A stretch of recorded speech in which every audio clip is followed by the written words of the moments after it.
Ser podcast. Las 7 de hoy por hoy. Ser podcast. Hola, muy buenos días. Después de 2 días de caos para desplazarse por Cataluña sin cercanías ni regionales, hoy parece que sí, que los trenes de Rodalies están volviendo a circular y Renfe asegura que aunque con demoras, se ha retomado el servicio en todas las líneas que usan en este momento, en plena hora punta, cientos de miles de usuarios. Vuelve el servicio después de que los maquinistas se negaran a circular ayer porque exigían más garantías de seguridad después del accidente de Gelida en el que murió un maquinista precisamente. La Generalitat y los propios conductores han pasado las últimas horas peinando el entramado ferroviario y ahora mismo empieza una reunión en la Conselleria de Territori para hacer seguimiento de la jornada, aunque donde mejor se ve cómo empieza esta jornada es en la estación principal de Cataluña, que es Sants. Allí sigue Pol Valero, buen día. Buen día, sí, aquí pantallas llenas de trenes que ya circulan, hay hasta 9 programados para los próximos minutos, R1, R2, R4, R11, R15, eso sí, lo decías, con retrasos puntuales y también reducción de la oferta. Por ejemplo, la R1, una de las más utilizadas habitualmente, solo circulan por ahora 2 trenes por hora y sentido. En el vestíbulo de Rodalies la gente va entrando poco a poco, lo vemos que ha aumentado el ir y venir de usuarios, ahora a las 7, aunque es cierto que quizás hoy menos gente de la habitual, incluso a primera hora algún tren ha circulado prácticamente vacío. En el andén solo había el maquinista esperando, hemos hablado con él, nos ha dicho que vea en las pantallas menos servicios de los habituales y sobre todo mucha menos gente. Nos comentaba que entendía que con el precedente del caos de ayer, aunque hoy se había anunciado que se reanudaría el servicio, la gente que ha podido evitarlo hoy no se ha querido arriesgar.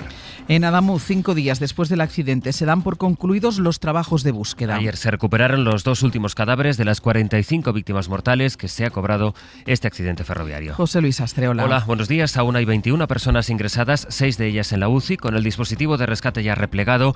A partir de hoy los trabajos se van a centrar en despejar las vías y en que avance la investigación. El presidente andaluz destacaba ayer la coordinación entre administraciones. A Juanma Moreno le preguntaron por las palabras de Isabel Díaz Ayuso, la presidenta de Madrid, que dijo ayer que no puede imperar la ley del silencio, que no puede imperar el miedo a pedir responsabilidades frente a un gobierno que, a su juicio, a juicio de Ayuso, no invierte y que está entregado a ser un rodillo para el independentismo vasco y catalán. Ante lo que dijo Ayuso, esto es lo que contestó Moreno Bonilla. No soy una persona de polémica y mucho menos en un día como el de hoy, ¿no? Tiempo habrá y tiempo tiene que haber para que se investigue y por tanto vamos a darle su tiempo y hoy, si me permite, me voy a dedicar a lo importante que es el restablecimiento de la dignidad de las víctimas, y digo víctima porque las familias también son víctimas. Moreno Bonilla pedía también transparencia en la investigación, un proceso que ahora mismo se centra en si hubo un fallo en la vía o una fractura que terminara de romperse cuando pasó el lirio. La Guardia Civil ha entregado ya en el juzgado un primer informe con todas las pruebas que ha recogido hasta el momento y queda todavía por analizar el contenido de las cajas negras de los 2 trenes. Anoche, al terminar la cumbre de líderes europeos en Bruselas, preguntaron a Pedro Sánchez qué responsabilidades asume el gobierno. Asumimos todas, como estamos haciendo desde el primer momento de la tragedia. Evidentemente el daño es irreparable, pero las víctimas van a poder contar siempre con el gobierno ayudando en lo que haga falta. Así hemos llegado al viernes, es 23 de enero. Hoy por hoy noticias. Ser podcast. Hemos escuchado las palabras de Moreno Bonilla marcando distancias con Ayuso. En la dirección del Partido Popular empiezan a subir el volumen contra el gobierno mientras niegan que haya debate interno entre quienes piden templaza en quienes abogan por la línea dura, como la presidenta madrileña. David Junquera, buenos días. Buenos días. Dice Esther Muñoz que de debate interno nada. No ha habido ningún debate en el que nadie haya dicho nada de esta naturaleza. Hablo con mucha gente, nadie me ha trasladado nada similar. No ha habido ese tipo de debate. Que en el PP todos están con la directriz de Feijóo y que no es el momento todavía de subir a tope el tono. Nada de pedir dimisiones, aunque haya ganas. Es uno de los ministros más reprobados. Es que Óscar Puente ya no debería ser ministro de España. Hace mucho tiempo. Mientras en Génova se contienen como pueden, Ayuso dice que no puede ser que impere la ley del silencio, que no puede haber miedo a pedir responsabilidades. Y Feijóo, que ayer coincidió con ella en un homenaje a Gregorio Ordóñez, soltó esta reflexión que dio sensación de ser de doble lectura. Porque ante la barbarie o ante la tragedia, el silencio nunca es respuesta. La respuesta es la verdad. De momento, sin querer desairar a Ayuso, la consigna es seguir con el freno de mano echado, aunque se ha dado un paso más pidiendo la comparecencia de Sánchez y buscando el apoyo de los grupos para que sea una realidad. En la crónica política, la noticia es que hoy empieza otra campaña electoral, la de Aragón. Esta mañana publicamos en la serie En El País una primera encuesta de 40DB que dibuja un escenario parecido al de Extremadura, ligera subida del PP y el doble de diputados para Vox. Isabel Fernández Pedrote, buenos días. Hola Ángeles, buenos días. El PP tendría muy difícil deshacerse de Vox. El popular Jorge Azcón volvería a ganar las elecciones, pero sumaría solo un diputado, 29, y se quedaría a 5 de la mayoría absoluta. El PSOE, con la exministra Pilar Alegría, bajaría hasta los 19 escaños frente a los 23 actuales, rozando el mínimo histórico de los socialistas aragoneses en unas autonómicas y muy lejos de sumar una mayoría alternativa. Quienes más suben son los de Abascal, que prácticamente doblan sus diputados, pasando de 7 a 13 y dejando una foto muy parecida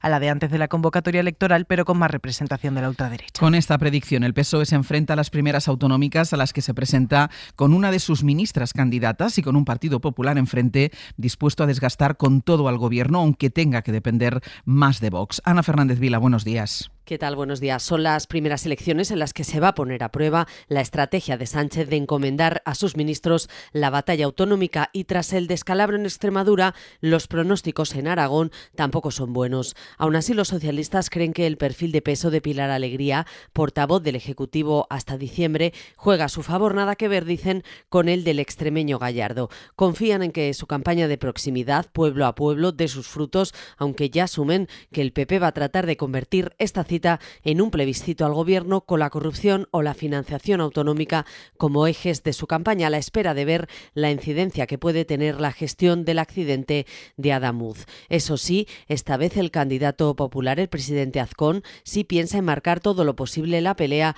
en clave nacional, a diferencia de lo que hizo Guardiola en Extremadura, y va a recurrir a la artillería pesada, a Ayuso, para intentar frenar la fuerte subida de Vox que pronostican todas las encuestas, para tratar de frenar lo que parece inevitable, acabar aún más atado a la ultraderecha. El presidente del Gobierno, Pedro Sánchez, anunció anoche desde Bruselas que España no formará parte de la Junta de Paz de Donald Trump para Gaza. Explicó que es una cuestión de principios. Lo hacemos sobre todo y fundamentalmente por coherencia, por una política consistente que hemos venido desplegando por parte del Gobierno de España, y es evidente que esta Junta está fuera del marco de Naciones Unidas y, por cierto, no ha incluido a la autoridad palestina. España se desmarca así de ese organismo paralelo a la ONU que Trump quiere presidir de manera vitalicia y que presentó ayer en Davos. Su yerno aprovechó para enseñar también el plan urbanístico que tienen para la Franja de Gaza. Quiere convertirla en una zona atractiva para la inversión, 100.000 viviendas en Rafah, y a partir de ahí la idea es convertirla en una especie de Dubái con zonas verdes y edificios de lujo. Las 7 de Hoy por Hoy. Ser Podcast. We followed 4 key principles: firmness, outreach, preparedness and unity. And it was effective, so going forward we should maintain this very approach. Es Ursula von der Leyen, la presidenta de la Comisión Europea, que anoche aseguró que ha sido la firmeza y la unidad de Europa la que ha hecho que Trump dé marcha atrás en su última amenaza arancelaria y renuncie a tomar Groenlandia. Al terminar la cumbre que habían convocado para responder a esos aranceles, von der Leyen evita el choque con Trump y presume de su respuesta. Para Groenlandia reivindica la solidaridad del bloque y anuncia un paquete de inversiones en la isla que no concreta. De esa cumbre salió ayer la petición oficial del Consejo Europeo a la Comisión para que se implemente de manera provisional el acuerdo con Mercosur. Así no tendrán que esperar al pronunciamiento de la justicia. Esto significa que su puesta en marcha podría adelantarse al mes de febrero. El movimiento vuelve a encender al sector agrícola y cuenta, por cierto, con el visto bueno de España. Corresponsal comunitario, Enrique García Pozo. El presidente del Consejo, Antonio Costa, invita a la Comisión a implementar la aplicación provisional del acuerdo de asociación con Mercosur, en tanto que ya recibió la semana pasada el visto bueno de los estados.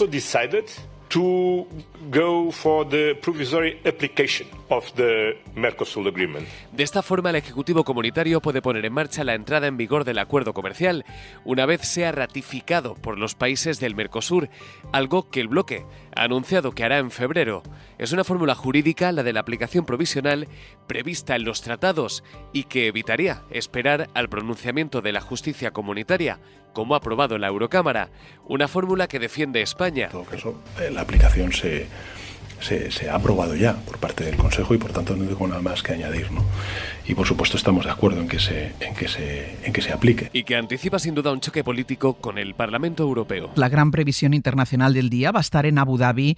Allí se van a dar cita en una cumbre tripartita Ucrania, Rusia y Estados Unidos para intentar negociar la paz. Va a ser su primera reunión a tres. El Kremlin reconocía esta madrugada el esfuerzo de Estados Unidos para propiciar este encuentro después de una reunión de Putin con el enviado de Trump que ha durado más de 4 horas. Rusia asegura que no va a renunciar a la cesión de territorio. Moscú, Javier González Cuesta. El presidente ruso Vladimir Putin ha aceptado el desafío y Moscú se reunirá con Kiev bajo la supervisión de Washington este viernes en Abu Dhabi. El dirigente ruso recibió esta noche una delegación estadounidense liderada por el enviado especial de Trump, Steve Witkoff. Moscú aparentó salir contenta de la reunión. Según el asesor de Exteriores de Putin, Yuri Usakov, el encuentro fue beneficioso en todos los sentidos para Estados Unidos y para Rusia.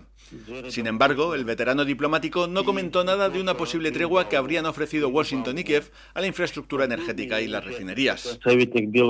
Usakov enfatizó que Rusia no renunciará a sus exigencias territoriales sobre Ucrania y afirmó que esta postura la entiende Washington. Según Moscú, Rusia no pondrá fin a la guerra hasta lograr sus objetivos. Y de hecho, la delegación rusa de Abu Dhabi estará integrada por militares. Aquí en España, mañana miles de estudiantes de medicina se enfrentan al MIR, el examen para acceder a la formación especializada, que es obligatorio para trabajar en la sanidad pública. 3 academias privadas se reparten todo el negocio para preparar este examen. Los estudiantes piden una academia pública y un temario oficial que acabe con la desigualdad de un sistema de preparación privado que genera un negocio millonario. Adela Molina ha hablado con algunos de los aspirantes. AMIR, CTO y MIR Asturias es la trilogía que cualquier estudiante de medicina conoce. Son las academias privadas por las que casi todos los aspirantes a trabajar en la sanidad pública acaban pasando para preparar el MIR con garantías. Aspirantes como Mari. Ya que el MIR es un examen muy específico y las academias pues ayudan mucho a entender esa lógica y a organizarte el estudio. Entonces, para la mayoría nos resulta imprescindible. Uno de los grandes problemas es que no hay un temario del MIR que les sirva para prepararse por su cuenta. Al no tener un temario hace muy atractivo que una academia te diga, no, es que nosotros te damos el temario, nosotros te damos los manuales. Es mucho más fácil para un aspirante, por muy caro que sea, al final acabar cayendo en pagar una academia que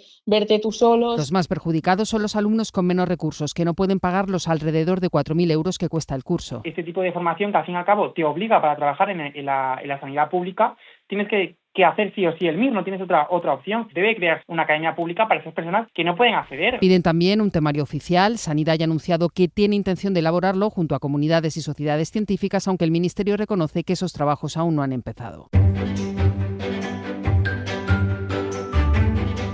Hoy por hoy noticias.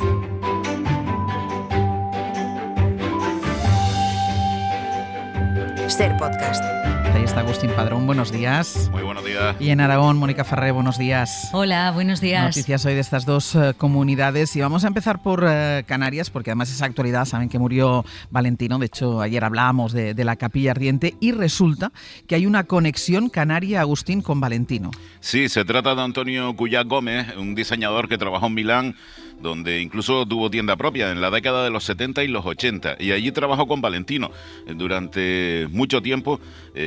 Antonio Gómez, que es como firmaba, porque decía que Cuyás lo pronunciaban muy mal los italianos, murió de sida en 1991. Ahora una sobrina suya, que es artista también, Cayetana Cuyás, pues ha recuperado su trabajo y ya había montado, porque se inauguró anoche, una exposición con obras y con diseños de su tío y de ella, un diálogo entre los dos en la Universidad de Las Palmas de Gran Canaria. Da la casualidad que ya estaba todo preparado y justo esta semana fallecía Valentino. Bueno, pues le sirve un poco de publicidad. Una estudiante de la Universidad de Zaragoza, Mónica, que trabaja en una aplicación para encontrar compañeros de piso. Sí, una especie de Tinder para elegir con quién convivimos. Lisel Latorre se llama esta joven que está en 4º curso de trabajo social, nada que ver con la ingeniería informática, ni con la programación, ni las nuevas tecnologías. Su interés viene de las malas experiencias que ha tenido durante su periodo universitario, lo que ha hecho que haya tenido que cambiar varias veces de piso y de compañeros. La herramienta está, nos dice, en fase de maquetación, se llama Roommate Finder App y contiene lo que ha llamado el ADN de la convivencia, una especie de cuestionario sobre horarios, estilo de vida, nivel de limpieza, entre otras preguntas. El sistema analiza las respuestas que se dan plan para dar con el compañero de piso ideal. Ya solo hace falta sinceridad a la hora de dar estas respuestas. Iba a decir, Mónica, porque se podrá mentir igual que en el Tinder. Seguro. Pasa que es verdad que si funciona para una cosa, una aplicación así para encontrar compañero de piso también debería funcionar. El Silvo Gomero ha llegado a la Puerta del Sol, ¿por qué? Bueno, mira, te lo explican ellos, no sé si los entendemos, pero... Bueno, este sonido en la Puerta del Sol es la Asociación Cultural del Silvo Gomero, que es un tipo de lenguaje particular que ha sido reconocido como Patrimonio Inmaterial de la Humanidad y que aprovecharon la presencia en Fitur de una buena delegación gomera estos días en Madrid para mantener una reunión también con el ministro de Cultura y pedir cierto apoyo a esta asociación y también a lo que es el Silvo Gomero en sí. ¿Hicieron esta demostración ahí en plena Puerta del Sol? Sí, en plena Puerta del Sol se pusieron a comunicarse entre ellos y además a lanzar este mensaje que no tiene, yo no sé la traducción, lo del Silvo Gomero lo entendí al final, pero bueno, lo demás no. Menos mal que nos lo han explicado. Y una historia que seguro le va a sonar a mucha gente, un equipo de fútbol benjamín, en este caso aragonés, ejemplo de superación después de 16 derrotas y 202 goles en contra. Y solo 4 a favor. Es el Benjamín preferente del club zaragozano Los Molinos. Sus componentes tienen entre 8 y 9 años y a pesar de las goleadas pues son un ejemplo manteniendo no solo la ilusión sino también la actitud y el respeto a los rivales tanto dentro como fuera del campo. De ello se encarga el entrenador Javier Taronji y como vencer parece algo difícil de conseguir, trabaja con ellos la consecución de pequeños retos semanales, un par de corners más que en el partido anterior, aguantar cada vez más minutos sin encajar un gol. Fíjate, el primero que metieron no llegó hasta el 7º partido y os podéis imaginar cómo lo celebraron, como una especie de premio con muy merecido después de semanas de mucho esfuerzo. Lo suyo desde luego es resiliencia, superación, aprendizaje y ojo, no solo para el fútbol porque esto también sirve para la vida. Claro, es que esto le va a ser aprendizaje para la vida. Lo es. Mónica, Agustín, gracias. Buen fin de semana. Hasta luego. Y vamos ya con nuestra recomendación cultural para empezar el día. Es viernes, así que Pepa Blanes nos trae los estrenos de cine. A los cines llega una de las nominadas a Mejor Película en los Oscar, Hamnet, la historia del duelo de Shakespeare y de su esposa con Jessie Buckley y Paul Mescal. Es la adaptación que hace Chloe Zhao de la novela de Maggio Farrow. Y te veo en Londres trabajando con tu padre. ¿En el teatro? Sí, en el escenario. Arco también ha logrado nominación en película de animación por su propuesta familiar y autoral contando la amistad de dos niños en épocas diferentes de un futuro distópico, entre viajes en el tiempo. Nos mudamos a las alturas para que la tierra descansara. Ahora vivimos entre las nubes. Las casas están sobre plataformas sujetas a enormes pilares. Tenemos acción pura y dura con Chris Pratt enfrentándose a los bulos que genera la inteligencia artificial en el thriller Sin Piedad. Tengo que averiguar quién mató a mi mujer. Es el clásico crimen pasional, Chris, y todo apunta a que fuiste tú. Mercy no te juzga si no eres culpable. No le he hecho nada, mamá, te lo juro. Ayer en mi habitación. Y se estrena Ídolos, la película que ha reunido en el cine a la cantante Ana Mena y al actor Óscar Casas y que nos cuenta lo que hay detrás de las carreras de motos y el amor juvenil. Tú también te acuerdas de mí. Para no perderte ningún episodio, síguenos en la aplicación o la web de la SER, Podium Podcast o tu plataforma de audio favorita.